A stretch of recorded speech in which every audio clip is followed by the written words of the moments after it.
بصوا هنا لو تلاحظوا ان ده اقصر من ده.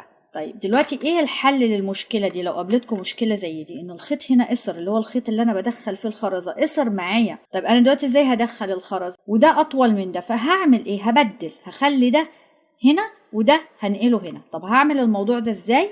ان انا هشتغل بدون ربط. ازاي؟ هاخد خرزتين اللي هما باقيين معايا اهو وهشتغل بدون ربط. ازاي بدون ربط؟ يعني مش هعمل بقى الحلقة بقى زي ما كنت بدخل كده وبعمل الحلقة، لا خالص. هقوم اجيب الخرزة اللي هي الاخرانية دي كده، واجيب اللي هو الخيط الشمال اهو، الخيط الشمال اهو، ماشي اهو شايفينه الخيط الشمال اهو، واقوم ادخله في نفس الخرزة. يبقى انا كأني عندي خيط يمين وخيط شمال. ده اسمه شغل بدون ربط. واعمل كده تمام. برضو هتكون مش ثابته معايا، عشان نثبتها هنعمل ايه لما نشتغل الغرزه اللي بعديها هتثبت معايا.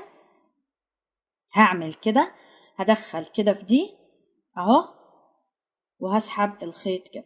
هتلاحظوا ايه؟ ان الخيط القصير اللي كان هنا اهو، ده اللي كان في الناحيه اليمين وده اللي كان في الناحيه الشمال اهو، بقى الخيط الطويل هنا والخيط القصير هنا.